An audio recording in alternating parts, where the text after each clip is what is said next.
लड़कियां ख़तरे में हैं, खूबसूरत लड़कियां ख़तरे में हैं, हर तरह की लड़कियां ख़तरे में हैं। घर के अंदर, घर से बाहर, शहर में, जंगल में, सड़कों पर, गली में, बस में, रिक्शे में, लड़कियां ख़तरे में हैं। अस्सलाम वालेकुम, good morning Pakistan, good morning धनक। आज के रंग बेटियों के संग। कैसे हैं आप लोग? ठीक हैं व्यूअर्स? आज का जो टॉपिक है ना, वो बिल्कुल हम सब के दिलों के करीब है। वो इसलिए करीब है क्योंकि आज हम बात करेंगे बेटियों पर। हमारी बेटियाँ कितनी पाक साफ़, हम लोग बचपन से उनको परवान चढ़ाते हैं और बड़े होने तक हम उनका ख्याल रखते हैं कि उन पर कोई आँच ना आ जाए। बेटियाँ हों तो माँओं को नींद नहीं आती, बेटियाँ हों तो रोज़ इस फ़िक्र में हमारा सारा दिन गुजर जाता है कि हमारी बेटी को कुछ मसला तो नहीं हुआ, आज उनकी तबीयत ठीक है। बहुत हिसास होती हैं।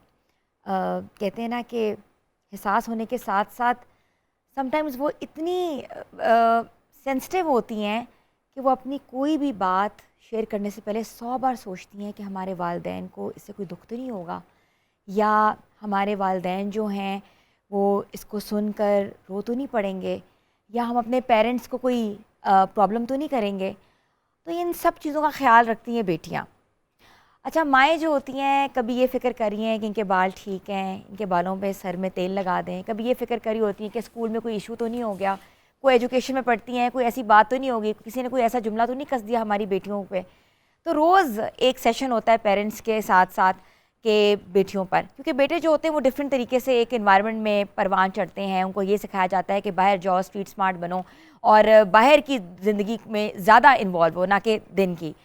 तो ऑटोमेटिकली ये होता है कि बेटियां जो होती हैं वो थोड़ा सा डिफरेंट तरीके से हम लोग उनकी परवरिश करते हैं, घरों में रखते हैं, घरों से बाहर नहीं भेजते। ये समझाया जाता है कि बेटा तितलियां बनो। मगर अब जो कि एनवायरनमेंट आ गई है, जो कि माशरे में बहुत सी चीज़ें हम लोग देख रहे हैं, मगर अब हम ये कॉन्सेप्ट देना चाहते हैं कि बेटियों को तितलियां ना बनाया जाए, बेटियों को शहद की मक्खी बनाया जाए। अपना डिफेंस करना आना चाहिए।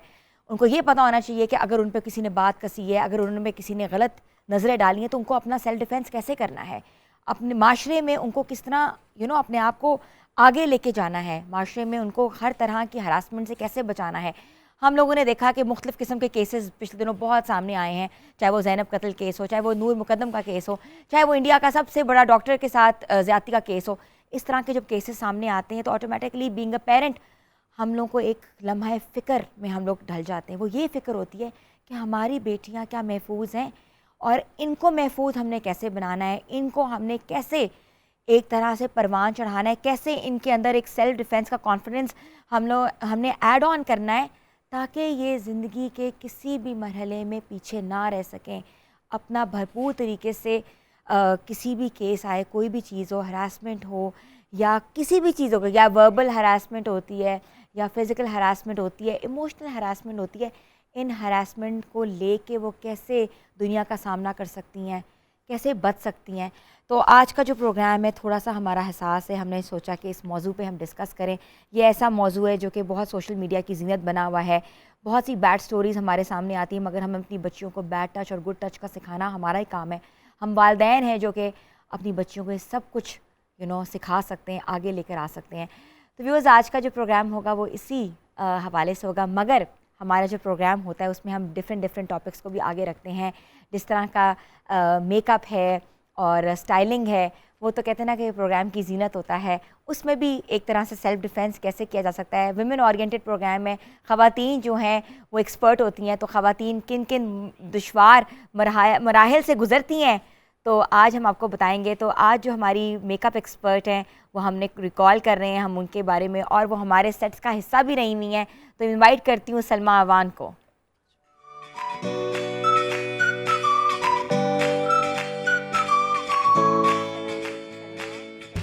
कैसी हैं आप? और उनके साथ हमें ज्वाइन किया है हुमा राना ने, जो कि एक डिज़ाइनर हैं और उनके जो कपड़े हैं वो आज हमारे सेट का हिस्सा होंगे। अस्सलाम वालेकुम हुमा। अल्हम्दुलिल्लाह, वालेकुम सलाम। कैसी हैं आप? अल्हम्दुलिल्लाह, ठीक है आप? Welcome to the show. I think आपका पहला शो है। जी मेरा वेरी फर्स्ट। चलिए, आप बिल्कुल नर्वस ना हो, it's a women oriented show और आप हम आपसे सिर्फ नॉर्मल चीज़ें पूछेंगे। अच्छा सलमा, सेल्फ डिफेंस जो है वो कितना ज़रूरी है? बेहद ज़रूरी है सेल्फ डिफेंस, क्योंकि आजकल हम लोग अपनी बच्चियों को जो है वो एजुकेट नहीं कर पा रहे जैसे कि करना चाहिए, क्योंकि हर किसी की मसरूफियत बहुत ज़्यादा बढ़ गई है और पेरेंट्स की भी। तो मेरे हिसाब से ये है कि पेरेंट्स को थोड़ा सा टाइम अपने बच्चों के लिए निकालना चाहिए जिसमें उनको डिफरेंट टॉपिक्स पे बात करनी चाहिए, स्पेशली सेल्फ डिफेंस के जब आपको कोई हरासा करता है, हरासमेंट करता है, तो आपने अपने आप को कैसे डिफेंस करना। बिल्कुल ऐसा ही है, क्योंकि आप भी हुमा बाहर जाती हैं, आप वर्कशॉप में काम करती हैं, आपका एक फैक्ट्री है पूरी, तो उसमें आपके साथ मर्द हजरात भी होते हैं, तो कैसे आप इन चीज़ों को कर्व करती हैं, कोप अप करती हैं? एक्चुअली ये होता है कि हमें कुछ अपना एटीट्यूड ऐसा रखना पड़ता है कि हम लोग जो आगे बंदे को जो प्रेजेंट कर रहे हैं, मतलब एक टीन एज की लड़की है जो 30 ईयर तक तो मूवमेंट हरासा होती है, उसको नहीं पता अभी बाहर का, और वो जब वो 30 प्लस जाती है तो उसको अवेयरनेस आ जाती है, उसको पता होता है कि मैंने अपने आप को कहाँ से कवर करना। तो उसमें थोड़ा सा हम लोगों को तब तक शायद काफ़ी टाइम हमारा गुजर चुका होता है, लेकिन हमें इन चीज़ों में थोड़ा टाइम लगता है कि हमें ये चीज़ें एक्सपीरियंस बहुत लेट मिलता है। बिल्कुल ऐसा ही है। व्यूअर्स, हमारी जो किचन में होती हैं वो हमारी शेफ़ है नाजिश, वो भी एक प्रॉपर सर्टिफिकेट के साथ हमारे किचन को संभालती हैं, और उन्होंने किन किन मुश्किलात का सामना किया उनसे पूछते हैं। अस्सलाम वालेकुम नाजिश। वालेकुम सलाम, कैसी हैं आप? मैं ठीक हूँ। आज का जो टॉपिक है वो वाकई बहुत एहसास है, क्योंकि मुझे अपनी बचपन की लाइफ याद आ गई। मेरी मदर को अल्लाह में जन्नत नसीब करे, उन्हें 15 साल हो गए डेथ उनकी हुई, तो मैं उनकी इकलौती बेटी हूँ। उसके बाद ये हुआ कि जब माँ की डेथ होती है ना, तो वो आपके छत से एक शेल्टर चला जाता है। तो हमारी मदर्स को, क्योंकि मैं बहुत छोटी थी, जितना वो सिखा सकी उन्होंने मुझे सिखाया, लेकिन हमारे जो फीमेल फ्रेंड्स होती हैं, हमारी जो फैमिली होती है, उन्हें गर्ल्स को सिखाना चाहिए। पेरेंट्स तो, मदर्स ख़ास तौर पे बेटियों को शेल्टर में तो रख लेती हैं, लेकिन उन्हें सिखा नहीं पाती हैं कि हमें इन चीज़ों से किस तरह फ़ाइट करनी है, या हमें इतनी अवेयरनेस नहीं होती। लेकिन ये बहुत अच्छी बात है, अब लोगों में बहुत अवेयरनेस आ गई, और अब हम जिस कंपनीज़ में काम करते हैं उनमें भी फ़ीमेल्स आ गई हैं जो हमें अवेयर करती होती हैं। हमारे ऐसे सेक्शन होते हैं, लेसन्स होते हैं जिसमें ये सब बताया जाता है। तो मैंने लाइफ में बहुत सी ऐसी चीज़ें फेस की हुई हैं। आपके पास तो किचन के इतने हथियार हैं, आप तो कोई भी हथियार अपने पर्स में डाल के जा सकती हैं। और जिस तरह आजकल हो रहा है कि हमने देखा है काफ़ी सेलिब्रिटीज़ ने अपनी सोशल मीडिया के ऊपर पिक्चर्स लगाई हैं कि कुछ स्प्रे अपने बैग्स में डाले हुए हैं, किसी ने वो इलेक्ट्रो वाला जो एक आला है वो डाला हुआ है कि किसी को करंट लग जाए। तो इस तरह की चीज़ें हो रही हैं, और वाकई ये हमारे माशरे का एक बदतरीन हिस्सा बन रहा है। हम इस पर भी बात करेंगे। और व्यूअर्स, मेकअप हो, डिज़ाइनिंग हो, ये तो पार्ट ऑफ द प्रोग्राम होता है, इसके बगैर तो हमारा प्रोग्राम अधूरा है। मगर आज का जो टॉपिक है सेल्फ डिफेंस के साथ साथ हमारे पास आज एक हमारे स्पेशल गेस्ट हैं जो एक बहुत नेक कॉज के साथ आए हैं। वो कॉज क्या है, वो क्या कर रहे हैं, और अपने पेरेंट्स की एक लेगेसी लेके चल रहे हैं, और इस कॉज के बारे में हम बात करेंगे छोटी सी ब्रेक के बाद हाजिर होते हैं। Stay tune with us and good morning.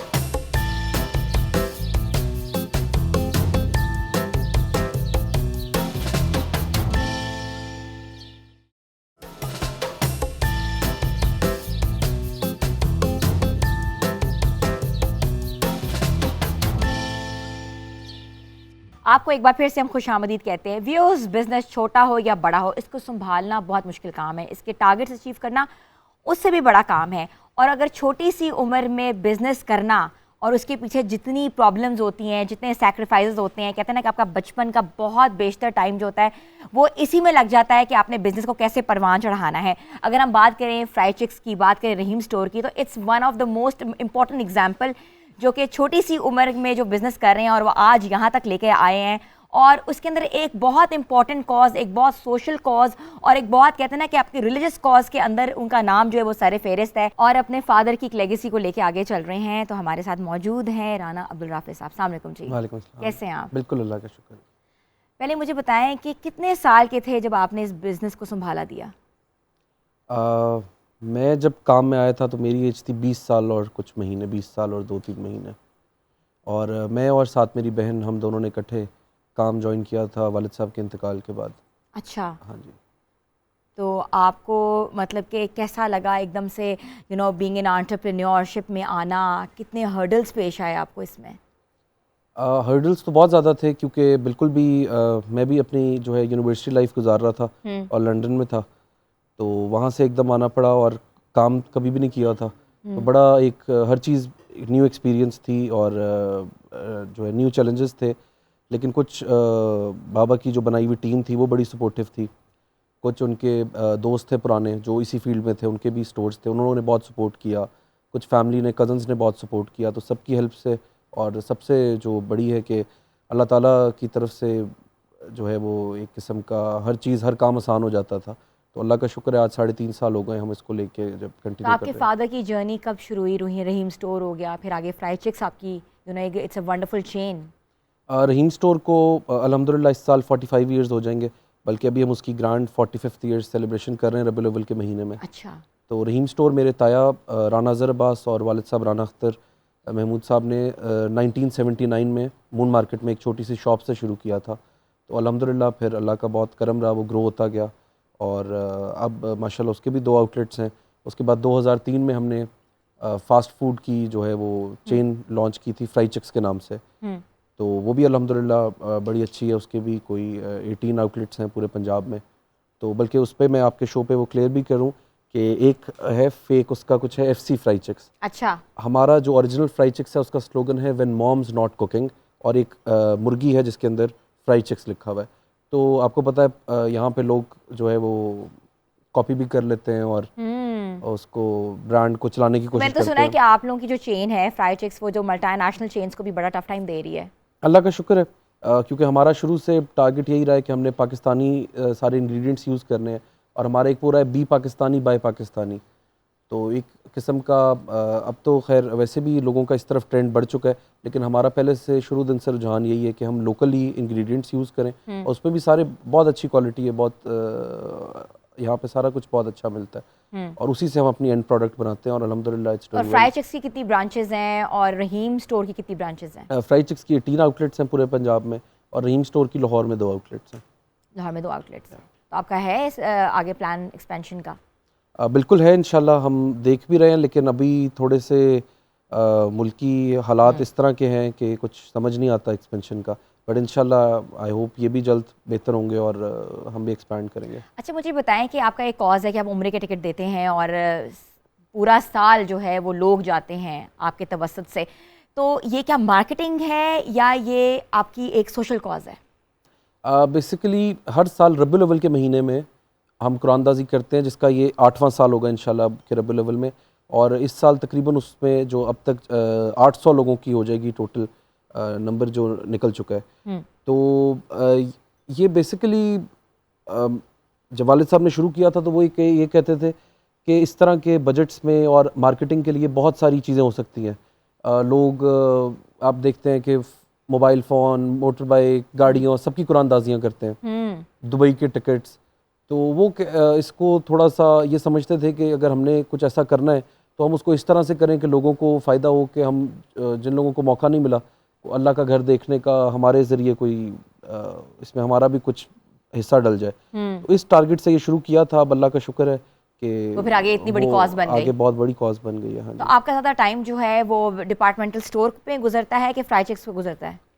Basically हम मैं और मेरी जो बहन है मिल के देख रहे हैं इस चीज़ों को, तो मैं ज़्यादा अपना डिपार्टमेंटल स्टोर को देखता हूँ और वो फ्राई चिक्स को देखती हैं। तो coming back from London and having a graduate from like a degree from there, like आपके अंदर था कि मैं इधर बैठ के काम करूँगा, क्योंकि पाकिस्तान में काम करना थोड़ा सा डिफ़िकल्ट है? बिल्कुल, पाकिस्तान में हमारा चीज़ें बहुत डिफरेंट है, और मेरी अभी डिग्री का जो है वो 2 सेमेस्टर्स रहते थे। अच्छा। तो मैं उसको बीच में फ्रीज़ करा के आ गया था कि क्योंकि एकदम से ऐसा सब हो गया था, और काफ़ी ऐसी चीज़ें हैं जो हमने किताबों में पढ़ी होती हैं लेकिन यहाँ पे वो प्रैक्टिकली बिल्कुल डिफरेंट होती हैं। तो ये एक चैलेंज मेरा ख्याल है हर उस बंदे को आता है जो पढ़ के जब प्रोफेशनल लाइफ में आता है या कारोबार पे बैठता है, वो एक्सपेक्ट कर रहा होता है कि जो मैंने बुक में पढ़ा है या जो मैंने यूनिवर्सिटी में पढ़ा है सारा कुछ वैसा ही है। प्रैक्टिकली चीज़ें बहुत डिफरेंटली जो है वो रन कर रही होती हैं। अच्छा, मुझे बताएं कि फ़ादर की कौन सी ऐसी एडवाइस थी जो आपने पल्ले से बांधी हुई है? मैं तो उनकी पूरी जो है वो लाइफ में उनके इंटरव्यूज़ देखता हूँ, उनको एज ए रोल मॉडल लेके चलता हूँ, उनकी बातें याद करता हूँ। तो काफ़ी ऐसी चीज़ें हैं वो समझाते थे कि टाइम के हवाले से कि जो आप मेहनत करोगे उसका बेशक आपको उस वक़्त रिटर्न ना आए तो डिसहार्ट नहीं होना। मेहनत कभी जो है ना वो ज़ाया नहीं जाती, रायगा नहीं जाती, उसका कभी ना कभी किसी ना किसी उसमें आपको पे बैक मिलता है। तो इस तरह की बहुत चीज़ें हैं, और अगर आपको खुद पता हो कि आप अपने काम के साथ अपनी चीज़ों के साथ लॉयल हैं तो उस पे आपको अच्छा राफी, मुझे बताएं कि बिजनेस और क्लाइंट रिलेशनशिप जो होता है, कस्टमर रिलेशनशिप कितना ज़रूरी है? किस किस तरह के कस्टमर्स आप डील करते हैं? देखिए, जो हमारे दोनों ही बिजनेसेस हैं उसमें बहुत एक कंपैरेटिव एनवायरनमेंट है, और ग्रोसरी भी जो है वो हर जगह से मिल जाती है, और फास्ट फूड की भी बहुत ज़्यादा ऑप्शंस लाहौर में, पाकिस्तान में है। तो मैं समझता हूँ कि कस्टमर रिलेशनशिप और कस्टमर का ये समझना कि ये मेरी ऑर्गेनाइजेशन है, मैं इसमें इतना जो है मेरा पार्ट है या मैं इतना कनेक्टेड हूँ, वो बहुत ज़रूरी है। तो रहीम स्टोर पे तो ऐसे है कि जो अब हमारे पास जनरेशन्स हैं जो आ रही हैं, मतलब एक अगर हमारा कस्टमर है जो खुद एक बच्चा था जब वो रहीम स्टोर पे शॉपिंग के लिए आता था, वो अपने बच्चों के साथ आता है। तो एक ये जनरेशन्स का स्टोर है अल्हम्दुलिल्लाह। तो मैं समझता हूँ कि लोग बहुत ज़्यादा कनेक्टेड हैं और लोग ये समझते हैं कि यूनिक है। तो और अक्सर अगर कोई कभी किसी को कोई कंप्लेन हो या इशू हो, तो जो उनका वो एक तरीका होता है ना, वो ओनरशिप वाला ही होता है कि भाई हमारा ये मसला हल करें। लॉयल्टी है उनकी। लॉयल्टी है। अच्छा, मुझे ये बताइएगा कि काफ़ी स्टोर्स ने अपनी प्राइसेस नीचे रखी हुई हैं ताकि ग्रोसरी अट्रैक्ट कर सकें। काफ़ी स्टोर्स हैं और जो कि बार बार कहते हैं कि हमारे आप प्राइसेस देख लें, जो कि बाकी स्टोर से बहुत नीचे हैं। क्या आप ऐसी अट्रैक्शन प्रोवाइड करें अपने कस्टमर्स को? बिल्कुल, हम क्लेम भी करते हैं और कोशिश भी करते हैं कि हमारे एरिया में या जिस जगह पे हमारा आउटलेट है उधर हर चीज़ हमारी कंपैरेटिव प्राइस पे हो या नीचे हो, और किसी कस्टमर की ये कंप्लेन ना है कि जी आपका कोई भी और इर्द गिर्द का जो स्टोर है वो चीज़ आपसे सस्ती बेच रहा है। तो इस पे हमने एक टीम बनाई हुई है जो हर वक्त सिर्फ ये चेक कर रही होती है कि हम कोई चीज़ महंगी ना बेच रहे हो। और इसके अलावा हम पूरा साल मुख्तलिफ उस पर जो है टाइम पे अपने कस्टमर्स के लिए कुछ ना कुछ प्रमोशंस लेके आते रहते हैं, और अभी हम फिर एक बड़ी ग्रैंड प्रमोशन जो है वो प्लान कर रहे हैं रबीउल अव्वल के महीने में इंशाल्लाह। अच्छा, वेरी नाइस। अच्छा, मुझे बताएं कि पाकिस्तान में आप बिज़नेस का फ्यूचर क्या देख रहे हैं? जो फ्यूचर अभी नज़र आता है वो तो थोड़ा डिफरेंट है, बट आई थिंक कि होप्स बड़ी हाई होनी चाहिए और हमेशा पॉजिटिव सोचना चाहिए।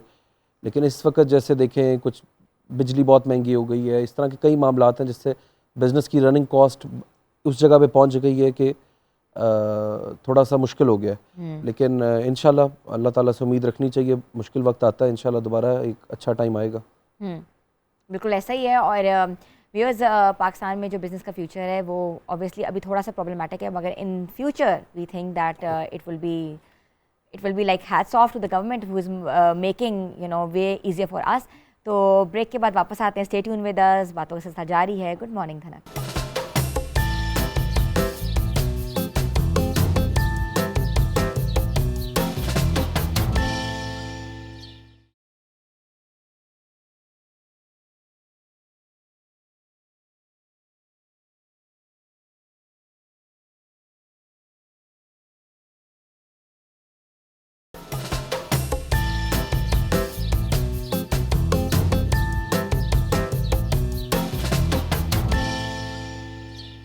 फिर से हम खुश आमदीद कहते हैं। हमारे साथ पाकिस्तान के एक बड़े एंटरप्रेन्योर जो है राना अब्दुल राफ़ी आज मौजूद हैं।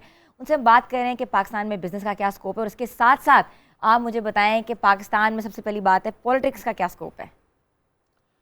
पॉलिटिक्स का स्कोप इस वक्त बड़ा डिफरेंट है, इस तरह का हमने कभी नहीं देखा जब से होश संभाला है। कुछ सालों से इसमें इंटरेस्ट ले रहे हैं, तो बड़ी चीज़ें इस वक्त मुख्तलिफ हैं, और लोगों में एक जो है ना एक एग्रेशन और एक वो है, बट आई थिंक ये भी चीज़ें इंशाल्लाह स्मूथ हो जाएंगी, थोड़ा सा चीज़ें नॉर्मल होंगी। अच्छा राफ़ी, मुझे बताएं कि आपके फादर जो थे वो भी पॉलिटिकल साइड पे थे, तो आप इस लेगेसी को भी आगे लेके चलेंगे कि नहीं?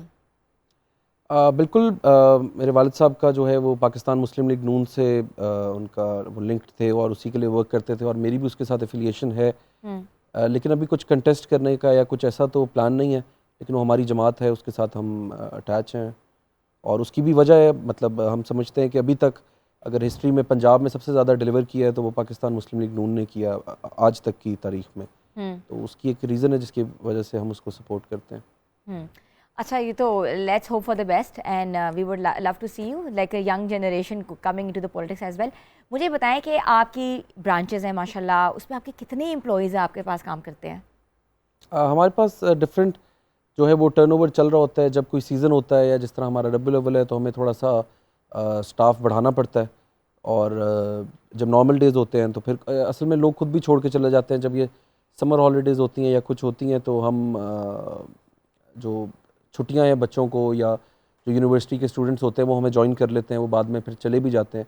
एक हमारा टारगेट है, हम खुद से कभी किसी को नहीं निकालते अच्छा। कि अब हालात बदल गए हैं, कोई सैलरी एक्सपेंस बढ़ गया है तो हम पुराने बंदे को निकाल दें, कुछ उनकी सैलरीज वो कर दें। ये अल्लाह का शुक्र है, हमने अभी तक टारगेट रखा हुआ है। हाँ, कोई किसी किस्म की माली हेर फेर में पकड़ा जाए या कुछ है, वो एक अलग है, लेकिन हम बगैर रीज़न के कभी किसी को अपनी वजह से हमने नहीं निकाला कि हम अपना। तो टोटल नंबर कुछ याद है आपके, कितने आपके एम्प्लॉइज आई थिंक अराउंड पूरे हमारे ग्रुप में कोई 200-250 लोग होंगे, फ्राइड चिक्स और स्टोर के मिला के। ठीक है, आपके एम्प्लॉइज़ जो हाँ हैं। जी। तो क्या फैसिलिटीज़ आप उनको प्रोवाइड करते हैं? मेडिकल और इसके अलावा लाइक सैलरी तो होती ही है, लेकिन कोई मेडिकल फैसिलिटीज़ हैं?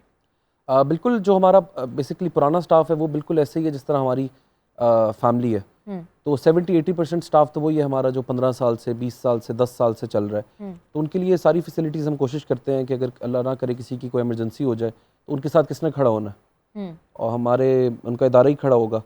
तो और इसके अलावा मैं ये भी समझता हूँ कि जब आप सोशल वर्क की बात करें या कुछ करें तो सबसे पहला हक आपके ऊपर आपके एम्प्लॉइज़ का है। बिल्कुल। उनका ये राइट है कि सबसे पहले उनकी चीज़ें पूरी हों, फिर आप अपने घर, वो आपका घर है, फिर आप बाहर निकलें और लोगों के लिए कुछ करें।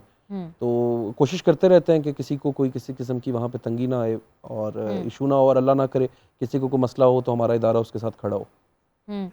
अच्छा, मुझे बताएं कि जो आपका अब जो कॉज है, जो कि रबीउल में कुरंदाजी होगी, उसके ज़रिए आपका टिकट निकलते हैं उम्रे के? बिल्कुल, हमने एक अमाउंट रखी होती है इस साल 10,000 की ख़रीदारी पे उसमें लोग शामिल हो जाएंगे, और पहली रबीउल अव्वल से 12 रबीउल अव्वल तक हर रोज़ एक दिन रहीम स्टोर इलामा इकबाल टाउन पर और एक दिन रहीम स्टोर वापडा टाउन पे कुरानदाजी होगी। ठीक है। तो उसके ज़रिए जो है वो खुश नसीबों के कुरे निकाले जाएंगे, और वो लाइव होता है, वो बिल्कुल साफ़ शफाफ होता है। उसमें लाइव चैनल्स भी आते हैं, हमारा सोशल अच्छा। मीडिया भी होता है, और वो डेली लाइव एक्टिविटी होती है। तो उस पर हमारे कस्टमर्स के भी निकलते हैं, और उसके बाद हमने एक उसमें रखा हुआ है अपने स्टाफ के लिए पोर्शन।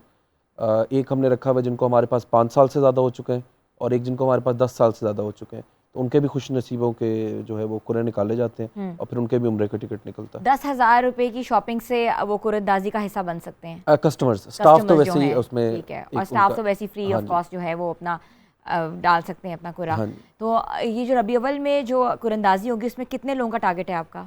इंशाल्लाह इस साल हमारा टारगेट है कि 50 लोग रहीम स्टोर पे जो है उनके उम्रा के टिकट निकाले जाएंगे, तकरीबन 50 लोगों के 50 लोगों का कुरा कुरा निकलेगा। निकलेगा इंशाल्लाह। 50 लोग खुश नसीब है। तो जो ये रहीम स्टोर है जिन्होंने शॉपिंग की है, प्लीज़ आप पहली रबी अव्वल को जा सकते हैं और देख सकते हैं, मे बी आप भी खुश नसीब हों। अब वो डलना शुरू हो चुका है, लोग जो अच्छा। शॉपिंग कर रहे हैं उनका और उसमें बॉक्स में वो शामिल हो रही हैं उनकी कूपन्स। तो फर्स्ट रबीउल अव्वल को पहला लकी ड्रॉ होगा इंशाल्लाह रहीम स्टोर इलामा अच्छा। इकबाल टाउन पे। Very nice, very nice. अच्छा, थोड़ी सी अपनी फैमिली के बारे में बताएं, फैमिली को कैसे टाइम देते हैं, क्योंकि आपका इतना बिजी स्केड्यूल है, आपको ब्रांचेस देखनी है, बहुत सी प्रॉब्लम्स होती हैं, हर्डल्स आती हैं, वो भी देखनी होती हैं। तो what is the best thing you and with your family? Family के साथ थोड़ा सा टाइम कम ही गुजरता है आजकल, तो क्योंकि बहन का और मेरा तो ऑफिस एक है, तो हम लोगों की तो मुलाकात हो जाती है, लेकिन बाकी फैमिली के साथ कभी अगर कोई बाहर का कोई ट्रिप हो या टूर हो तो कोई हफ्ता 10 दिन आराम से गुजरते हैं। और यहाँ पे भी कोई वीक में 1-2 दिन कोशिश करते हैं कि एक दिन एटलीस्ट फैमिली के साथ मैंने जब गुजारा सुना जाए। ना कि आपकी बहन भी आपके साथ स्टोर में होती है, तो it's a very different thing, because Pakistan में ऐसा कॉन्सेप्ट बहुत कम है। आपको पता है कि women are to be honest not safe anywhere, ठीक है, you have seen a lot of episodes. तो ये बड़ी बात है कि बहन की कैसे वो डील करती हैं क्लाइंट्स के साथ, कैसे वो अपने आप को सेफ फील करती हैं, ऑल्दो यू बीन देयर। अच्छा, अब ना वैसे चीज़ें बहुत डिफरेंट हो चुकी हैं। हाँ, मैं समझता हूँ कि वुमेन एम्पावरमेंट के साथ ये एक अच्छा चेंज आया है कि हर जगह पे अब हमें ख़वातीन नज़र आ रही हैं, ऑफिस में। बिल्कुल। अब हमारे पास अगर डीलिंग के लिए आते हैं बड़े मल्टीनेशनल्स के मैनेजमेंट आती है कंपनीज़ की, उसमें भी ख़वातीन माशाल्लाह बहुत आगे हैं। और मेरे वालिद साहब ने एक शुरू से ना बड़ा सपोर्टिव उनके लिए ये रखा है कि जो आप करना चाहते हो वो करो, लेकिन प्रोफेशनली कुछ करो, वो घर में रहने वाला काम Very होना नहीं nice, चाहिए, कुछ very सीखो, nice. कुछ ना कुछ करो। तो अल्हम्दुलिल्लाह हमारी फैमिली में, कज़न्स में सबको मतलब हमारी पूरी फैमिली इस चीज़ में सपोर्टिव है कि लड़कियों को काम करना चाहिए, आगे आना चाहिए। ज़रूरी नहीं है कि वो कोई पैसे कमाने के लिए जाना है, बिल्कुल, एक मसरूफियत या कुछ ना एक्सपोजर कुछ भी एक चीज़ होती है। एक्सपोजर होनी चाहिए। हाँ, तो वो क्या करती हैं और आप क्या करते हैं? मेरी बहन को तो वो कनाडा से रिटेल मैनेजमेंट में ही जो है Oh, वो nice. ग्रेजुएशन उन्होंने की थी, बाबा ने उनको इसलिए कराई थी। तो उन्होंने डिफरेंट अपने कुछ रखे हुए चीज़ें, और मेरे पास डिफरेंट है, वो कुछ हमारे परचेज़ के मामलात देखती हैं और मैं बाकी चीज़ें देखता हूँ। अच्छा, वेरी नाइस, नाइस। सबसे ज़्यादा गुस्सा किस बात पे आते हैं ऑफिस में? झूठ बोलने पे, अगर कोई मेरे से झूठ बोले, मैं कहता हूँ कि मैं भी इंसान हूँ, मेरे से भी गलती होती है, किसी से भी हो सकती है, बट आपको सच तो बताना चाहिए ताकि उसके सोल्यूशन की तरफ जाएं। तो जब कोई झूठ बोले और पता लग जाए ना तो ज़रा फिर बुरा लगता है। अच्छा, तो वो फिर आप इस पे हार्श हो जाते हैं? मतलब थोड़ा सा ये कहते हैं कि यार ऐसे होना नहीं चाहिए, हाँ। थोड़ा सा। तो भी सोचा था कि इतनी छोटी सी उम्र में you will have such a big responsibility on your shoulders, being it's a very sad demise of your father? सोचा तो नहीं था, बल्कि अब जब पिछला अपना वो टाइम देखते हैं तो अनबिलीवेबल लगता है कि उसमें से गुजर आए हैं और उसमें कोई हमारा कमाल नहीं है। हम अक्सर बात करते हैं, मतलब एक हम तो बच्चे ही हैं और बच्चे ही थे उस वक्त, तो बिल्कुल कुछ नहीं पता था। तो इसमें अल्लाह ताला की तरफ से है और बाबा के दोस्त हैं, हमारे कुछ कज़न्स हैं और उनकी टीम है इन 3-3.5 सालों में बहुत सपोर्टिव थी, है। रात हो या दिन हो उनको कॉल करनी। अच्छा, मैं भी आपका प्रोफाइल देख रही थी तो मुझे बताया कि your father is not any more, लेकिन look at the thinking of his, एक को रिटेल मैनेजमेंट कराया और एक को automatically you have to hold this business as well. तो how what he was thinking before doing this? क्योंकि बच्चे भी इस फील्ड में आए, ऐसा होता है कि अक्सर फादर्स के जो बच्चे होते हैं जो पढ़ लिख जाते हैं वो कहते हैं no this is not our genre, we won't work back in Pakistan. मतलब उन्होंने उस वक्त उनकी ज़िंदगी में कोई वो नहीं था, वो कहते थे कुछ ना कुछ करो। तब ये नहीं था कि इसी पे आओ, इधर ही बैठो, ये करो, बट फिर वो सिलसिला ऐसा बन गया कि आना पड़ा और जो है वो इसको ही टेकअप करना पड़ा था। जब न्यूज़ मिली थी तो आप मेरे ख्याल से आप कंट्री में भी नहीं थे? नहीं, मैं बाहर था, मैं उधर लंदन में ही था। How big shock it was? अब बहुत मुश्किल था, बल्कि मैं समझता हूँ कि वो ज़िंदगी का सबसे ज़्यादा मुश्किल दिन था और वो नहीं निकलता नहीं है जहन से। जिन लोगों ने किसी ने पेरेंट्स में से किसी एक को भी लूज़ किया वो इस चीज़ को समझ सकते हैं। तो बड़ी मुश्किल हो जाती है। मैं समझता हूँ कि ना ज़िंदगी टोटली एक डिफरेंट तरह चल पड़ती है। आपका सोचने का प्रोसेस, आपका फ्यूचर की प्लानिंग, आप अपने आप को बड़ा बड़ा समझना शुरू हो जाते हो, आपकी आपको हर लगता चीज़, है और कि फिर बिल्कुल थोड़ा सा ये जो सोच है ना कि I am on my own हर चीज़ में, कि मैंने जो भी करना है, खुद से करना। एक शेल्टर होता है माँ बाप का। बिल्कुल। तो अगर उनमें से कोई एक भी ना हो तो आपको ये फ़र्क महसूस होना शुरू हो जाता है कि अब मैंने जो भी करना है उसका जवाब दे या उसका जो रिएक्शन होगा वो मैंने खुद डील करना है। तो वो बड़ा डिफ़िकल्ट और बड़ा डिफरेंट होता है। और हाउ डिड यू मदर, मतलब कि after the demise, how was she, did she supported you? या उनके लिए खुद एक बहुत बड़ा झटका था, वो हैं सपोर्टिव, लेकिन ऑब्वियसली इस चीज़ में से निकलने में बहुत टाइम लग जाता है। अगर फैमिली में किसी एक बंदे का भी हो तो हर किसी की उससे अलग अलग अटैचमेंट होती है। बिल्कुल। तो हर बंदा अपना एक टाइम लेता है, ग्रीफ पीरियड होता है। तो आई थिंक ये बड़ा लंबा प्रोसेस है, इसमें से कभी इंसान निकलता भी नहीं है, बस इसके साथ जो है वो ज़िंदगी गुजारना सीख लेता है। बिल्कुल ऐसा ही है। Are all the sentiments are with you and the well wishes for your store. तो व्यूअर्स, पाकिस्तान में जो बिज़नेस है उसका स्कोप के बारे में हमने आपको बताया। हमने बताया कि पाकिस्तान के बड़े बड़े चेन्स हैं, उनके पीछे कितनी एक इमोशनल वैल्यूज़ होती हैं, उन वैल्यूज़ को लोग लेके आगे चलते हैं। जो लेगेसी होती है वो कभी ख़त्म नहीं होती और जो कॉज होती है उसको आगे लेके जाना भी एक बहुत बड़ी कॉज है। और आपको भी बताते चलें कि रहीम स्टोर पे जाएं, उनसे शॉपिंग करें, उम्रे के टिकट जीतने की सादत हासिल करें और may be you can one of it. तो यहाँ लेते छोटी सी ब्रेक के बाद वापस आते हैं। Stay tune with us and good morning धनक।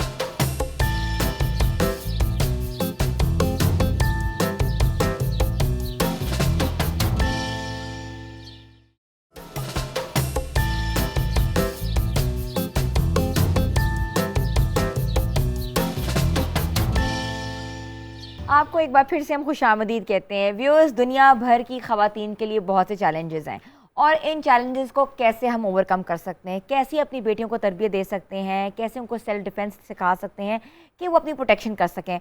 हमारे आज के प्रोग्राम में हम ख़वातीन को सेल्फ डिफेंस के ऊपर बहुत आगाही दे रहे हैं और हम चाहते हैं कि वो ऐसे गैजेट्स और ऐसी चीज़ें, ऐसे हरबे इस्तेमाल करें कि हरासमेंट की जो वजह है वो ख़त्म हो सके। अगर वो हरासमेंट्स नहीं ख़त्म कर सकते तो ऐसे उनको सेल्फ डिफेंस की टेक्निक सिखा सकें जिससे वो अपनी ज़िंदगी बेहतर तरीके से गुजार सकें। और आज जो हमारी गेस्ट हैं वो माहिर नफ्सियात हैं और वो बहुत अबूर रखती हैं ऐसे सब्जेक्ट के ऊपर। तो मैं इनवाइट करती हूँ डॉक्टर नबिया को। अस्सलाम वालेकुम डॉक्टर साहिबा। जी वालेकुम अस्सलाम। कैसी हैं आप? मैं अल्लाह का शुक्र, आप सुनाइए। बिल्कुल ठीक ठाक। डॉक्टर नबिया, एक तो सबसे पहले आपका बहुत बहुत शुक्रिया, आप हमारे शो का हिस्सा बनती हैं और कहते हैं मज़ेदार किस्म की बातें करती हैं और ऐसी मज़ेदार किस्म की बातें करती हैं कि सारे कैमरे आप पे ही ना कहते हैं फिक्स हो जाते हैं। आजकल मैं सिर्फ आप ही के साथ हूँ।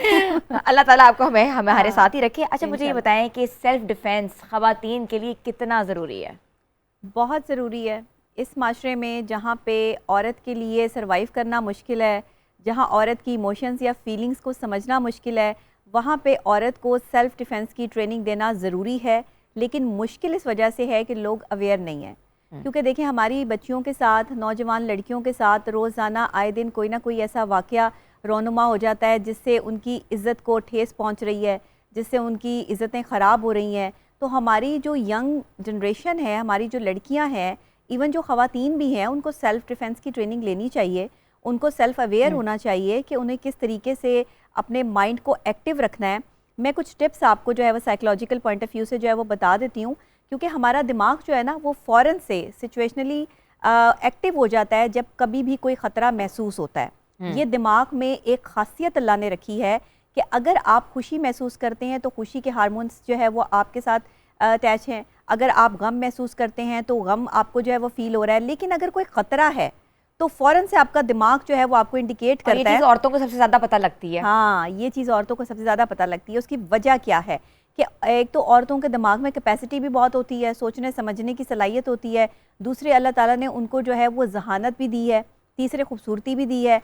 तो दिमाग के अंदर भी जो है ना वो खाने जो है, मुझे लगता है उनमें ज़रा ज़्यादा कुशादगी है या ज़्यादा बड़े खाने मौजूद हैं एक औरत के जहन में, कि जहाँ पर वो ज़्यादा चीज़ें जो है वो भर सकती है। लेकिन सेल्फ डिफेंस की जहाँ आप बात कर रही हैं वहाँ पर्सनल सेफ्टी भी है और इसमें जो है वो सिचुएशनल अवेयरनेस भी है।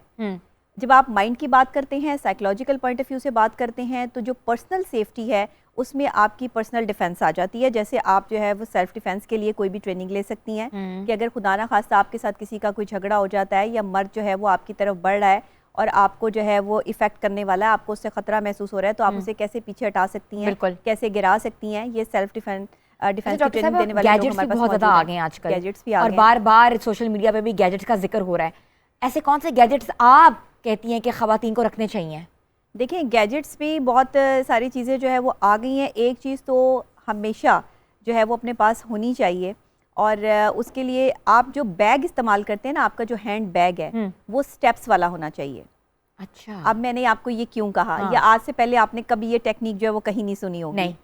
कि अक्सर औकात आजकल हमारी जो लड़कियां हैं वो बहुत छोटे छोटे हैंड बैग्स अपने हाथ में रखती हैं, या उसके जो है वो साइड पे कोई ऐसी स्टेप्स नहीं होते हैं। लेकिन आप स्टेप्स वाला हैंड बैग कैरी करें, ऐसा हैंड बैग जिससे आप फौरी तौर पर अगर आपको सेल्फ डिफेंस की कहीं ज़रूरत पड़ जाती है तो आप फौरी तौर पर जो है उसको अप्लाई कर सकें। अच्छा, वो होगा कैसे? अगर कोई भी शख्स आपकी तरफ बढ़ता है या आपको इफ़ेक्ट करता है तो आपके पास जो वो सेल्फ डिफेंस के लिए एक बैग है, उसके साइडों पर जो आपके वो बने हुए हैं बकेट्स या जो आपको जो स्टेप्स हैं, आप वो फ़ौरन से जो है वो किसी के भी गले में डालकर जो है वो उसको खींच सकती हैं। उसको जो है वो उसका गला जब दबेगा तो वो सबसे पहले अपनी गर्दन को जो है वो हटाएगा कि ये चीज़ जो है वो यहाँ से हटे। इतनी देर में आप उस बंदे से, क्योंकि मैं खुद ब्लू बेल्ट तक हूँ और मैं खुद मैंने जो है वो कराटे की ट्रेनिंग भी जो है वो ली हुई है। मैं अपने स्कूल, कॉलेज और यूनिवर्सिटी की जो है वो बड़ी ट्रेंड बंदी रही हूँ। बहुत से मेरे जो है वो मर्द हजरात के साथ जो है वो इस तरह के मामलात भी रहे हैं कि हमारे साथ इंसिडेंट्स भी हुए हैं। बिल्कुल ऐसा कॉलेज, यूनिवर्सिटी में भी हुआ है।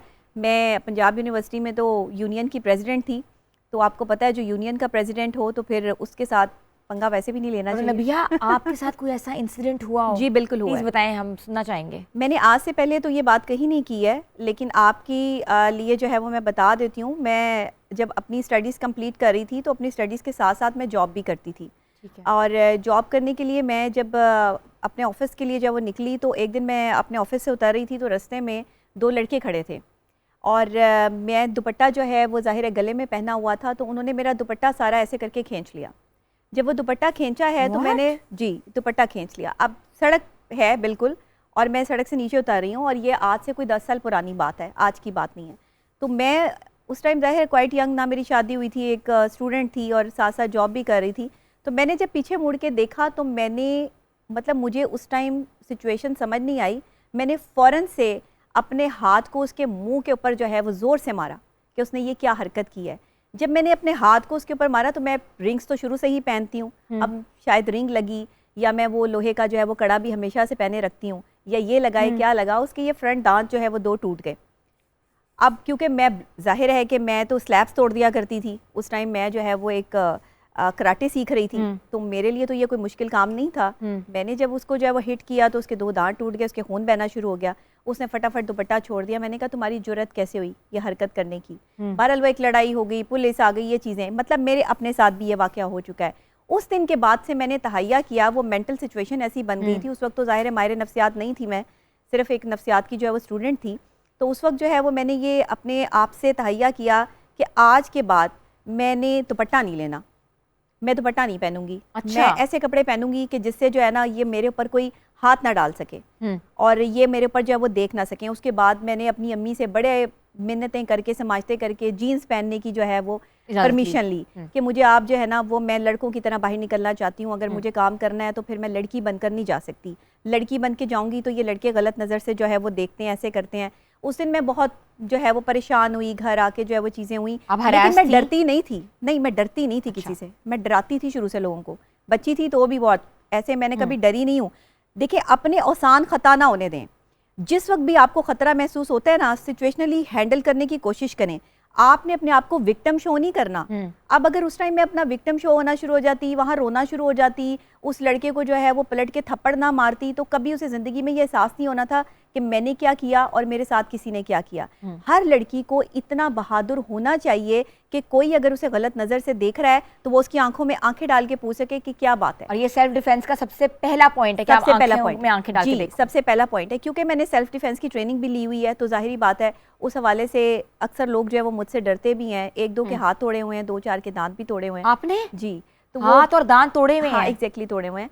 कि मतलब इस तरह की बदतमीजियाँ जो है वो हुआ करती थी जब मैं स्टूडेंट थी, तो तब इस तरह की चीज़ें हो जाती थी। यूनिवर्सिटी में भी जो है वो इस तरह की चीज़ें हो जाती थी आपसे, क्योंकि पंजाब यूनिवर्सिटी में जीन्स पहनने की जो है वो अलाउ नहीं था। लेकिन मैं जब जीन्स पहन के जाती थी तो वो अक्सर लड़के तंग करते थे, चीज़ें मामला जो है वो इस तरह के होते थे कि आप यहाँ पर जो है वो हिजाब करके आया करें और ये किया करें।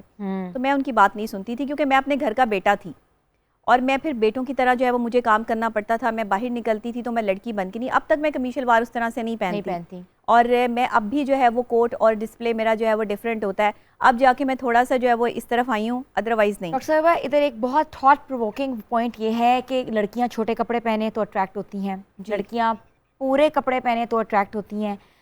तो चले मान लेते हैं लड़कियाँ अट्रैक्ट करवाती हैं, तो कब्रों में कौन सी औरत अट्रैक्ट कराती है?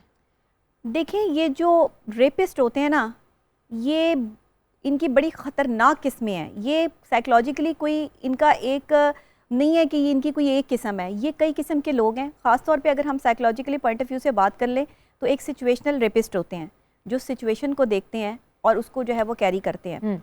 एक वो होते हैं जो अपनी जहनी तौर पर जो है वो मफलूज होते हैं, किसी भी जहनी बीमारी का शिकार होते हैं और इस तरह की चीज़ें जो है वो उनकी ज़िंदगी में बहुत अहमियत रखती हैं। इसके अलावा उनकी ज़िंदगी में कोई थर्ड चीज़ नहीं होती है। ये दो तरह के जो है वो रेपिस्ट होते हैं।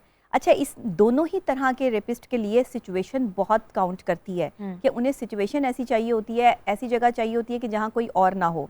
जब ऐसे बंदे को, एक बंदा जो मेंटली डिस्टर्ब है, किसी भी मेंटल इलनेस का शिकार है, उसको कोई अपनी फ्रस्ट्रेशन निकालने की जगह नहीं मिलती, तो ये कब्रों में से जो है वो औरतों की जो है वो बॉडियाँ निकाल के उनके साथ जो है वो ये हरकतें करते हैं। मासूम बच्चियों के साथ ये चीज़ें होती हैं और फिर बाद में ये कह दिया जाता है, ये अपने आप को मुतमईन करते हैं साइकोलॉजिकल पॉइंट ऑफ व्यू से कि हमने जो ये काम किया है ये हम पर शैतान आ गया था, शैतान गालिब आ गया था और उसके बाद जो है वो हम नॉर्मल हो गए, हमें नहीं पता। हाँ, हमने गलत किया है, लेकिन उन्हें ये नहीं अंदाज़ा हो रहा होता कि ये गलत किया है या सही किया है। क्योंकि अटैम्प्ट टू रेप जो होता है, जब आप एक रेप को अटैम्प्ट कर रहे होते हो, पहले आप उसको जो है वो स्कैन करते हो अपने माइंड में, पहले आप उस तरह की जो है वो सारी सिचुएशन क्लियर करते हैं, उसके बाद ये अटैम्प्ट करते हैं। ऐसे मर्द जो है वो जहनी मरीज़ हैं और इनको बिल्कुल भी खुला नहीं छोड़ना चाहिए। जहाँ कहीं इस तरह के जो है वो रेपिस्ट मौजूद हों जो आपको लगे, अच्छा, इनका देखने का अंदाज़ बड़ा टारगेट करने वाला होता है। वो कैसा होता है? वो ये अपनी आँखों से ज़्यादा काम लेते हैं और अपनी आँखों से जो है वो स्कैन करते हैं। कोई भी रेपिस्ट जब आपको इस नज़र से देख रहा होता है कि उसकी आंखें और उसकी भवें जो है वो चढ़ी हुई होती हैं, तो आप समझ लें कि कोई आदमी अगर किसी औरत को इस लिहाज से देख रहा है तो वो स्कैन कर रहा है आपकी बॉडी को। ये मैंने आपको साइकोलॉजिकली पॉइंट ऑफ व्यू से वो चीज़ बता दी है जो बहुत लड़कियों को तो समझ आ जाती है। बिल्कुल, छोटी बच्चियों को कैसे समझ आए, छोटी बच्चियों को कैसे समझ आए। हम इसके बारे में बात करेंगे। डॉक्टर साहिबा, ये बहुत इंपॉर्टेंट टॉपिक है कि चाइल्ड अब्यूज़ जो है वो कितना पाकिस्तान में बढ़ चुका है। पाकिस्तान क्या, पूरी दुनिया में ये एक बीमारी है। तो हम ब्रेक के बाद बात करेंगे। Stay tune with us and good morning धनक।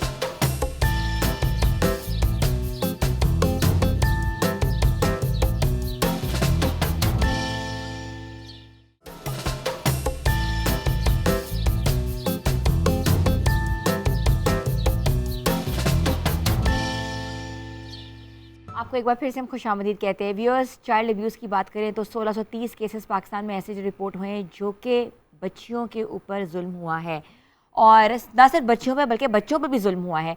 तो चाइल्ड अब्यूज़ के बारे में डॉक्टर नबिया थोड़ा सा एक्सप्लेन कर दें, ये कैसे कर्ब करना चाहिए?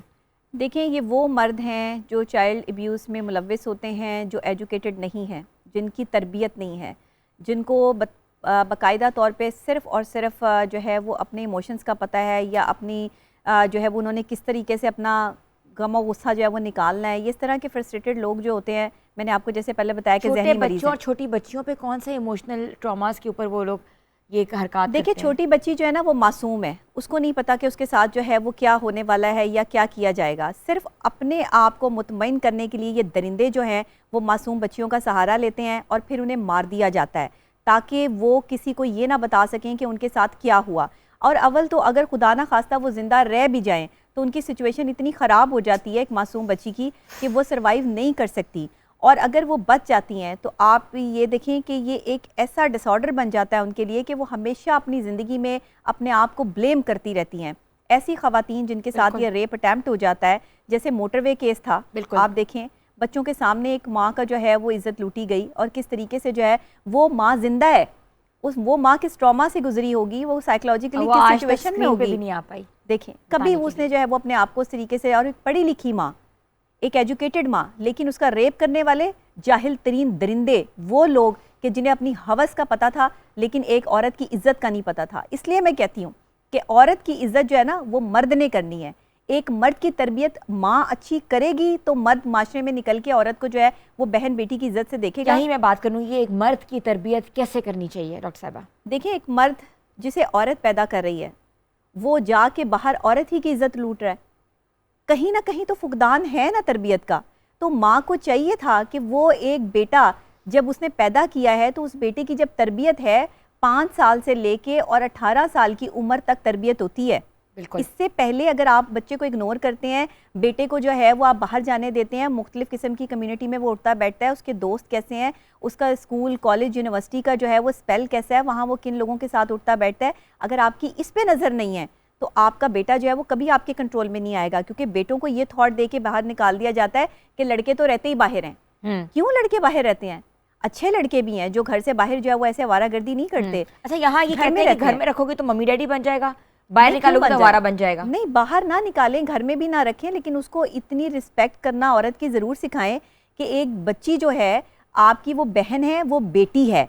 वो अगर आप बाहर जाके आपसे कोई छोटी है तो आप उसको जो है वो अपनी छोटी बहन कंसीडर करें, अगर आपसे कोई बड़ी है तो उसको आप ही या बड़ी बहन कंसीडर करें। ये एक थॉट है जिस पे काम करने की ज़रूरत है। माँ को ये तरबियत देनी है, घर में जो बहनें बैठी हैं उनको ये तरबियत देनी है। अब बहनें खुद ही भाई को सर पे चढ़ाए रखती हैं, माएँ खुद ही जो है वो बेटों की जो है वो सर पे जो उनको चढ़ा लेती हैं। तो परवरिश का भी फुकदान है, परवरिश का फुकदान है। अच्छा, मुझे बताएं कि जो खवातीन जैसे ट्रैवल करती हैं, जो खवातीन ऑफिस में काम करती हैं, जो डॉक्टर्स हैं, जो टीचर्स हैं, वो सेल्फ डिफेंस कैसे कर सकती हैं डॉक्टर? अच्छा, देखिए, पहली बात ये है कि पे अटेंशन योरसेल्फ। आपको इस स्ट्रैटेजी को लेके चलना पड़ेगा। अगर आप ड्राइव करती हैं, खातून हैं, तो आपको अपनी जो भी आपने जिस इंडिकेशन पे जाना है आपको रास्तों का पता होना चाहिए, मालूम होना चाहिए। अक्सर हमारी खवातीन ऐसी हैं कि जो गूगल मैप से जो है वो ढूंढती ढूंढती इधर उधर गुम हो जाती हैं। नहीं, आपने जिस डेस्टिनेशन पे जाना है उसका पहले तमाम तर एड्रेस, लोकेशन आपके पास होनी चाहिए, क्योंकि अक्सर औकात जो गूगल मैप की लोकेशन है वो आपको बैक साइड पे कभी जो है वो लेके जाती है, कभी सुनसान रास्तों से जो है वो आपको लेके जाया जाता है, ऐसे रास्ते जहाँ पर जो है वो ज़्यादा ट्रैफिक नहीं है या वो मेन रोड्स नहीं हैं, गलियों में से जो है वो रास्ते निकल रहे होंगे, ऐसी ऐसी जो है वो आपको इंडिकेशंस मिलती हैं गूगल मैप से। ठीक है, इसको बिल्कुल खवातीन फॉलो ना करें। आपको जहाँ जाना है उस जगह का आपको पहले पता होना चाहिए। अगर आपको नहीं पता तो अपने साथ किसी को भी साथ लेकर जाए, ट्रैवलिंग वाली खवातीन, ठीक है। और जो पब्लिक ट्रांसपोर्ट पे ट्रैवल करती हैं, आपका मोबाइल फ़ोन की चार्जिंग फुल होनी चाहिए। आपका मोबाइल फ़ोन बहुत बड़ा मसला है, बहुत बड़ा मसला है। खवातीन जो है वो इस पर गौर नहीं करती हैं, निकल पड़ती हैं। जो स्टूडेंट्स हैं हमारी, आपका फ़ोन हर वक्त जो है वो आपके पास एमरजेंसी कॉल सिस्टम जो है वो ऑन होना चाहिए। इसके अलावा आपको तब भी अपने ट्रैवल एंड टूर्स के हवाले से जो है वो इंडिकेशंस का रास्ते का पता होना चाहिए। बिल फर्ज अगर ड्राइवर आपको किसी ऐसे रास्ते से लेके जा रहा है जिसकी आपको समझ नहीं है तो आप उसे एक दूसरा रास्ता गाइड कर सकती हैं जिसका आपको पता है। और पूरे आसान खता ना होने दें, घबराएं ना। एकदम जो है वो अपने आप को विक्टिम शो ना कर दें, अपनी आपने सेंसेस पे कंट्रोल रखना है। अगर खुदा ना खास्ता आपको लग रहा है कि ये ड्राइवर जो है वो आपको किसी गलत रास्ते से लेके जा रहा है, तो आपने उस वक्त जो है वो बी कॉन्फिडेंट होके उससे बात करनी है कि ये रास्ता नहीं है, मुझे ये रास्ता सही लगता है, आप मुझे इस रास्ते से लेके जाएं। अगर वो आपसे जो है वो बात या बहस करता है, आप फौरन 15 पे कॉल करें। आप अपनी जो है वो जो भी लोकेशन है उनको फॉरवर्ड करेंगे। Safety app, women safety app मुतारिफ करवा दी गई है। हर खातून को चाहिए कि विमेन सेफ्टी ऐप जो है वो अपने मोबाइल फ़ोन में रखे। इससे क्या होगा कि आप अगर खुदा ना खास्ता किसी को फ़ोन नहीं कर सकती हैं तो कम से कम मैसेज ज़रूर कर सकती हैं। पब्लिक पॉइंट पर अगर आप हैं तो ऐसी जगहों पे जाएं जहां लोग ज़्यादा हैं, रशी एरिया है, ऐसी जगहों पे बिल्कुल मत जाएं कि जहां पर आपको सन्नाटा फील हो, या अपने बच्चों को जो है वो मत भेजें। अगर हॉस्पिटलाइज आपका कोई रिश्तेदार है और आपके साथ मासूम बच्ची है या बच्चा है और आपने उसको अपने साथ ही रखना है, रात को आपने वहाँ पर जो है वो सोना है, तो आपने उस बच्चे की अपने से ज़्यादा केयर करनी है। ख़वातीन को मैंने देखा है, मर्दों को देखा है, खुद सो जाते हैं और बच्चे वहाँ पर घूम रहे होते हैं। अब वो सफाई करने वाले, इधर उधर करने वाले जो है वो बच्चों को टारगेट करते हैं, क्योंकि उन पे तो शैतान कभी भी आ जाता है ना। उन्होंने तो एक इंडिकेशन बनाई हुई है कि शैतान आ गया तो ये काम हो गया। अभी गंगाराम हॉस्पिटल में जो है वो 5 साल बच्ची का रेप किया गया, हाँ स्वीपर ने किया है। तो उससे आप पूछ लें तो वो कहता है मुझे पता ही नहीं है। नशा करने वाला बंदा जो है वो अपनी सेंसेस में नहीं होता। ये रेप अटेम्प्टेड जो होते हैं, ये जो रेप अटेम्प्ट करते हैं, ये नशा करते हैं, और नशा भी मुख्तलिफ किस्म का, कि जिसमें जो है वो डोज अगर हैवी हो जाए तो बंदा अपनी सेंसलेस हो जाता है, उसको समझ नहीं आती वो क्या कर रहा है। तो ये बच्चियों की हिफाजत जो है ना वो माँ की जिम्मेदारी है। छोटे बच्चों को एक तो हॉस्पिटल या पब्लिक एरिया में उस तरह से बिल्कुल ना छोड़ें कि अच्छा चलो जाओ किसी के साथ जाकर जो है वॉशरूम हो। माँ खुद क्यों नहीं रिस्पॉन्सिबिलिटी लेती? आप छोटे बच्चों का ध्यान करें, और बच्चियों का खास तौर पे, और इवन अपने वर्कर्स के साथ अपने बच्चों को मत भेजें ना। हाँ, जो आपके घर के मुलाजिम है, या जो कोई अंकल हैं, कोई रिश्तेदार है, कोई बड़ा बच्चा है, बिल्कुल अपनी बच्चियों को, छोटी बच्चियों को या छोटे बच्चों को उनके साथ बिल्कुल मत भेजें, चाहे आपका कोई कितना एतबारी बंदा क्यों नहीं है। बिल्कुल अपने बच्चों की सेफ्टी और सिक्योरिटी माँ बाप की अपनी जिम्मेदारी है। जो माँ बाप जो है वो निगलेक्शन का शिकार हो जाते हैं अपने बच्चों की तरफ से, वो फिर अपने बच्चों की जो है ना वो ये मामलात भी देख लेते हैं। वरना ये इस तरह से हो ही नहीं सकता। आप अपने बच्चों की केयर करते हो, बच्चों को समझाया हो आपने गुड टच बैड टच के हवाले से, बच्चे फौरन जो है वो शाउट करें, वहाँ चीखें चिल्लाएं, लेकिन वो जिस वक्त ये रेप अटेम्प्ट हो रहा होता है उस वक्त तो उनका मुंह और हाथ पाँव सब कुछ जो है वो बांध देते हैं, तो बच्चा जो है वो किस तरह जो है वो हिल सकता है। डॉक्टर साहिबा एक अलमिया है, और हमारे माशरे का क्या, पूरी दुनिया में बहुत कुछ हमने देखा है, मगर पाकिस्तान जैसी सोसाइटी में अगर ये सब कुछ हो रहा है तो हमारा काम है कि लोगों को एजुकेट करना बच्चों के हवाले से, अपने हवाले से। तो आज हमने टॉपिक ही सेल्फ डिफेंस रखा है, और आपकी बड़ी अच्छी आपका मैसेज है लोगों के लिए, तो बड़ा प्रोवोकिंग मैसेज है। तो हम ब्रेक के बाद बात करेंगे। Stay tune with us and good morning धनक।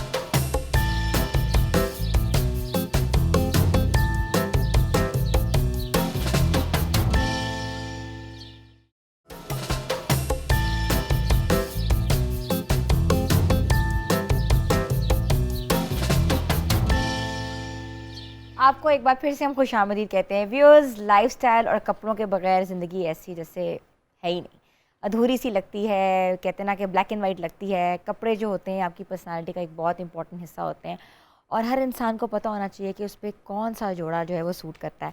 तो आज हमारे साथ डिज़ाइनर हैं जो हमारी एक्सपर्ट हैं, जो कंसल्टेंसी देती हैं, वो हैं हुमा राना। अस्सलाम वालेकुम हुमा।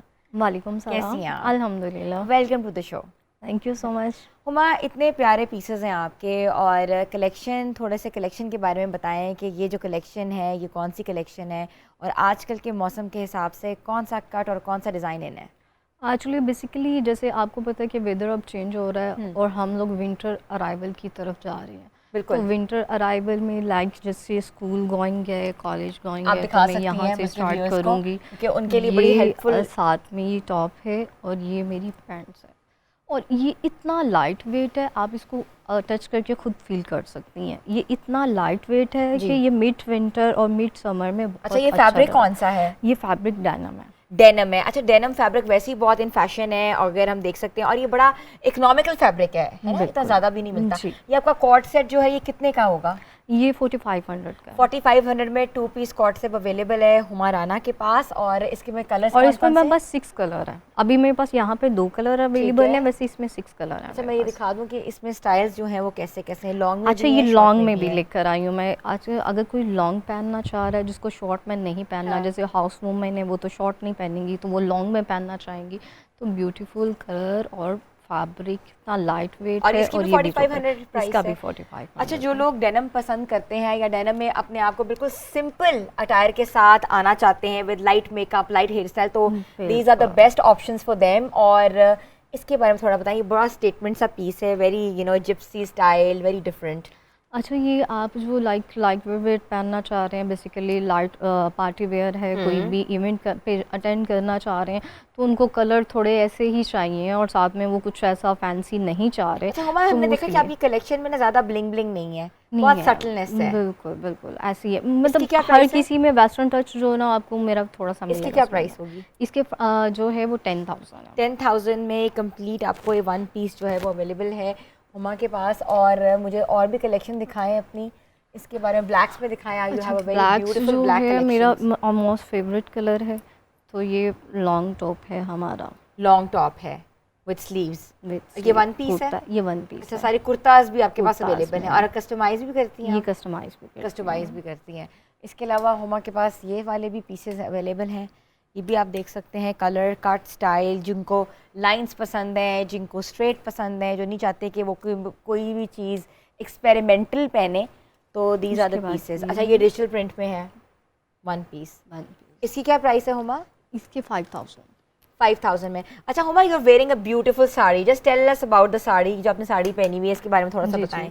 बेसिकली ये जो साड़ी है शिफॉन में है, बिल्कुल लाइट वेट है। जैसे कि आपको पता है कि मेरा ये भी कलेक्शन है, जैसे कि ये पार्टी वेयर है, ठीक है, और मैं पार्टी वेयर साड़ीज़ हैं। पार्टी वेयर है। हाँ। और मैं पर्सनली जो है कम पहनती हूँ, हर बंदे की अपनी चॉइस होती है, तो वो मैंने उन लोगों के लिए रखे हुए हैं जो कैजुअली डिनर करने भी जा रहे हैं, लंच करने भी जा रहे हैं, तो उनको अपना स्टाइल अपग्रेड करना है। और तो साड़ीज़ वो बहुत कॉम्प्लीमेंट करती हैं, बहुत एलिगेंट लगती हैं। बिल्कुल लगती है, और साड़ी को आप मुख्तलिफ स्टाइल में भी पहन सकते हाँ, आप हैं। तो बहुत मैंने different style में चेंज पहनी किया हुई हुआ है थोड़ा साड़ी। डिफरेंट स्टाइल में, एक स्टाइल में प्लीज साड़ी अपना को स्टाइल नहीं आप दिखाएं, कर जो सकते। व्यूअर्स आपको देखना चाह रहे हैं। ये आप देख सकते हैं स्टाइल, कि आप साड़ी का ज़रूरी नहीं कि आपको बिल्कुल पल्लू को आप इस तरफ फेंकें, आप इसको स्टाइल एक स्टाइल से एक साइड में भी आप इसको थ्रो अप कर सकते हैं, और एज अ स्कर्ट भी यूज़ हो सकता है। बिल्कुल। साड़ी स्कर्ट। अच्छा, तो आपकी प्राइसेस भी बड़ी इकोनॉमिकल हैं। और साड़ी की क्या प्राइस है? साड़ी के जो मैंने वेयर किए हुए हैं, इसके 15,000 है, ठीक है। और ये मेरा 1600 में है 2 पीस। 1600 में? 1600 1600 रुपये में और ये इसके 2 नेक पीस है? पर्ल्स भी है, 2 पीस भी है। अच्छा, मैंने अपने हर आर्टिकल में ना सेमी स्टिच जो है ना स्लीव्स दी हुई हैं। अच्छा, अगर कोई स्लीवलेस नहीं पहनना चाह रहा तो उसको ड्रेस अट्रैक्ट कर रहा है। इकोनॉमिकल कैसे? हाँ। 1600 रुपये में तो सिलाई नहीं पड़ती। हाँ, बस ऐसी ही है। अच्छा, ये जो है बड़ा इकोनॉमिकल ड्रेस है, ये 1600 में ड्रेस है, 2 पीस ड्रेस है, तो आप ये भी परचेज़ कर सकते हैं, और इसके साथ स्लीव्स भी हैं। अमेजिंग कलेक्शन और बड़ी पॉकेट फ्रेंडली कलेक्शन है। नॉर्मली इस तरह की कलेक्शन हमें नहीं नज़र आती। जब डिज़ाइनर का कॉन्सेप्ट होता है तो लोग यही समझते हैं कि डिज़ाइनर होंगे महंगे होंगे, और जो स्टाइलिस्ट होते हैं वो तो हमेशा ही महंगी चीज़ बनाते हैं, मगर ऐसा नहीं है। हुमा, अमेजिंग। इधर आज थोड़ा मेकअप की तरफ आ जाएं, क्योंकि ड्रेस आपका है और मेकअप जो है, मेकअप एक्सपर्ट हमारे साथ सलमा अवान है। तो सलमा, आप बताएं थोड़ा सा मेकअप के बारे में। आपने जो मेकओवर किया है वो बहुत डिफाइंड, बहुत अच्छा खूबसूरत मेकअप है। मतलब इतना ग्लिटरी और बहुत खूबसूरत लग रहा है। लिटरली मैं आपकी तारीफ आपके ये नहीं कर रही कि आप आई हुई हैं, but amazing makeup. Thank you. Very nice. थोड़ा सा मेकअप के बारे में बताएं, क्योंकि ड्रेस का कलर बहुत लाइट था जी। तो आपने इतना कॉम्प्लीमेंटेड मेकअप कैसे किया है? एक्चुअली जो ग्रे कलर है वो अपने आप में एक बहुत ब्राइट कलर है, तो मोस्टली जो ब्यूटिशियंस हैं वो एक मिस्टेक करती हैं कि जैसा ड्रेस है सेम वैसा शेड लगाने की कोशिश करती हैं। उनको लगता है कि शायद हम मैचिंग मेकअप करेंगे तो बहुत अच्छा लगेगा, बट मेरा हमेशा से ऑपोजिट सेंस रहा है। मैं ड्रेस को देख के कभी भी मेकओवर नहीं करती हूँ। ग्रे के ऊपर आप जो है थोड़ा सा मैट डार्क ब्लॉन्ड जो शेड है उनकी तरफ जाएं। आइज़ में हमेशा मेकअप में आइज़ को इन्हेंस करती हूँ, और आपने देखा होगा कि सबसे जो बेस्ट थिंग है, इनका जो कलर कॉम्प्लेक्शन था वो डार्क था, वार्म था। तो मैंने इनका जो फाउंडेशन है नहीं लगाई? नहीं, बिल्कुल नहीं है। बिल्कुल अक्सर नहीं। लोग कहते हैं कि आप डार्क हो तो पूरा मुंह वाइट कर देते हैं। ये बहुत बड़ी मिस्टेक है। बहुत कॉम्प्लीमेंटेड बेस है, यही लग रहा है कि इनका अपना कलर अपना कलर वेरी है। नाइस। ठीक है, ये है कि सबसे पहले आपका जो फाउंडेशन है, जब आप पार्टी लुक ले रहे हो, ब्राइडल ले रहे हो, जब कोई भी लुक है ना, आपका फाउंडेशन सेटल होना चाहिए आपके कलर कॉम्प्लेक्शन के साथ मैचिंग होना चाहिए। उसके ऊपर आप जो मर्जी फिर आपका वर्क करो, आईज को इनहेंस करो, लिप्स को इनहेंस करो, क्योंकि सबका अपना अपना एक चूज होती है, चॉइसमेंट होती है। आईज बंद करिएगा। अब ये हमारे, अब आप देख सकते हैं क्लोजअप, देखें कितना सटल मेकअप, कितना शिमर लगाया हुआ भी, और ये भी नहीं लग रहा कि पूरी आंख के ऊपर शिमर ही शिमर है। हाँ, शिमर के हवाले से एक बात यहाँ पे मैं आपको क्लियर करती हूँ कि शिमर भी बहुत ज़्यादा जो है ना टाइप्स के आए हैं। तो कुछ लोग जो हैं वो ग्लिटर को शिमर समझते हैं। ग्लिटर थोड़ा सा जो होता है उसके पार्टिकल मोटे होते हैं, तो वो क्या करते हैं कि ब्यूटिशियंस उसको टेक करती हैं और ऊपर जो है लगा के हाँ ऊपर लगा देते हैं। बट आपको हमेशा क्या करना है, डस्ट फॉर्म में लेना है। डस्ट फॉर्म में लें और आप उसको सटल तरीके से लगाएं, बहुत कम, जितना कम लगाओगे उतना अच्छा। टिप दी आपने। तो ये है कि जो मोटे ग्लिटर्स हैं उसको काइंडली यूज़ करना बंद कर दें। और आप देख सकते हो कि ये इसी को ही आप हिना अगर हम चाहें इसी जो हैवी कर सकते हैं। इसको हम अगर ब्राइडल वेयर करवाएं तो ये ब्राइडल आप प्लीज आ जाए, जरा सेंटर में खड़े हो जाए, हम पूरी लोग आपकी डिफाइन कराएं। जोड़ा जो है वो हुमा का है, मेकअप जो है सलमा का, हेयर स्टाइल भी सलमा का है। डॉक्टर साहब आप भी आ जाएं, क्योंकि आपकी जो एक इधर बिल्कुल इधर आ जाएं प्लीज़, इधर आ जाएं और इस तरफ आ जाए, हम आप इस तरफ आ जाए, नबिया इस तरफ आ जाए। अब लुक जो है वो पूरी कहते हैं ना कि कंप्लीट हुई है, डिफाइन हुई है। और लुक तभी डिफाइन होती है जब मेकअप और जो आपका जोड़ा है वो आपस में कॉम्प्लीमेंट कर रहा हो। तो वेरी नाइस। और इसमें जो बड़ी नेचुरल लुक है सलमा। हाँ जी बिल्कुल, बहुत अच्छी लग रही है। है। मेरा मेकअप कब कह रही है? जब आप हुक्म करेंगी। ये तो आप हमें टाइम देंगे ना। हाँ बिल्कुल, आई वुड रियली वांट के हम तो हमेशा आपका टाइम मांगते हैं, हमें टाइम दें। आपका आने का बहुत शुक्रिया, थैंक यू। अच्छा नबिया आप बताएं कि अच्छा लगना भी कभी कहते हैं ना कि जुल्म हो जाता है। अच्छा, बहुत अच्छा लगना भी जो है वो वाकई जुर्म भी बन जाता है कभी कभी, लेकिन आपको अच्छा लगना चाहिए, चाहे ये कितना ही लोगों के लिए तकलीफ़देह क्यों ना हो। मैं कहती हूँ कि खिल खिल के गुलाब बन जाओ, कि जिस सड़ के जो आपने जो है वो अपने आप को ख़त्म कर लेना है, उससे बेहतर है कि खिल खिल के गुलाब बनो। और ये ज़रूरी है। अब ये टिप्स जो हैं वो सिर्फ उन ख़वातीन के लिए जो घर में बैठी ये सोचती रहती हैं कि सारा दिन काम भी करें, तैयार भी हों, क्या करें। तो मैं समझती हूँ कि मेकअप टिप्स जो है ना वो आपके पास ट्यूटोरियल्स मौजूद हैं। सलमा की भी बहुत सारी चीज़ें, मेरी बड़ी अच्छी दोस्त भी हैं और साथ में बहुत अच्छा मेकअप करती हैं। तो मुझे भी पता लगा कि सलमा आपकी बड़ी अच्छी फ्रेंड है। हाँ, बहुत अच्छी, बहुत पुरानी दोस्त हैं और बहुत अच्छा मेकअप करती हैं। पाकिस्तान में इतना सॉफ्ट मेकअप करने वाले मैं समझती हूँ कि काशिश के बाद अगर कोई वैसा ही मेकअप करता है तो वो सलमा ऐवान। सलमा की इंस्पिरेशन ही वही थी। जी जी, अंदर की बात एग्जैक्टली ऐसा ही है। और आज जो मुझे डॉक्टर साहब ने जो सरप्राइज दिया यहाँ आके, आज हमारी का फिर से बात मुलाकात है। Thank you so much. नहीं आप लोग की अपनी जगह है और आप लोगों के बगैर हमारा प्रोग्राम ऐसे अधूरा होता है। और प्रोग्राम अधूरा तब होता है जब किचन ना हो, और किचन में हमारा जो कहते हैं ना हमें बूस्ट करती हैं वो है नाजिश। जी नाजिश, क्या बनाया आज आपने? अच्छा, आज मैंने बनाया है हनी बारबेक्यू विंग्स। उसके लिए मैंने क्या किया है, जिस तरह मैंने कल की रेसिपी में चिकन को क्रिस्प किया था ना, सेम उसी तरह मैंने विंग्स को क्रिस्प करके फ्राई किया है। और उसकी जो मैंने हनी बारबेक्यू विंग्स बनाई उसके लिए मैंने चॉप गार्लिक लिया है, चॉप ग्रीन चिली ली है, उसके साथ मैंने barbecue sauce, honey, soya sauce, oyster sauce और लाइट सा सॉल्ट एंड पेपर को ऐड किया, उसको टॉस कर दिया मैंने उसके अंदर थोड़ा सा कुक करके, और बाद में मैंने सेसमे की गार्निश कर दी। वाह जी वाह। तो सारी लेडीज आ जाएं इस तरफ, हम लोग खाते हैं, एंजॉय करते हैं। डॉक्टर साहब की बात से मैं कहूँगी, जिस तरह डॉक्टर साहब कहती हैं कि सिर्फ कुकिंग नहीं किया करें, आज का टिप ये है कि जब आपके घर में कोई भी इवेंट, कोई भी दावत है, जिस तरह हम अपने सेट पे हर चीज़ की प्रेप करके रखते हैं आप वैसे रखें। उसके बाद आप रेडी हो और उसके बाद आप आके अपनी लास्ट में कुकिंग कर लें। देखिए ना, आप लाइक अगर आप लगती हैं, आप तैयार होके अच्छे से कुकिंग भी अच्छी करती हैं और खुद रेडी भी होती हैं, तो आपकी तरह इंस्पिरेशन है, समझना चाहिए। लाइक डॉक्टर साहब, अगर हमने पुलाव बनाना है तो हम पुलाव की हर चीज़ को रेडी कर ले, सिर्फ हम राइस नहीं अंदर डालें। जैसे गेस्ट आए आप किचन में जाएं, आप उस पतीले में राइस डालें, उसको दम दे दें और फिर इतनी देर में आप रेडी हो सकती हैं। उतनी देर में आप रेडी हो सकती हैं। जी बात। तो व्यूअर्स, आज का प्रोग्राम कैसा लगा हमें ज़रूर बताइएगा। आज का टॉपिक सेल्फ डिफेंस जो था उन तमाम ख़वातीन के लिए था जो कि घरों से बाहर जाती हैं और काम करती हैं, उनकी वर्क इन्वायरमेंट है, वर्क प्लेस है, ट्रैवल करती हैं या घर में भी रहती हैं, उनको सौदा सर्फ के लिए बाहर जाना पड़ता है। तो ऐसा तो हो नहीं सकता कि अपनी बच्चों को हम घर में कैद कर दें, हम घर में रखें। हमें इस माशरे में उनको जीना सिखाना है, इस माशरे में आगे बढ़ना सिखाना है। आज का प्रोग्राम आपको कैसा लगा ज़रूर फीडबैक दीजिएगा। मिलेंगे एक नई एपिसोड के साथ। गुड मॉर्निंग धनक।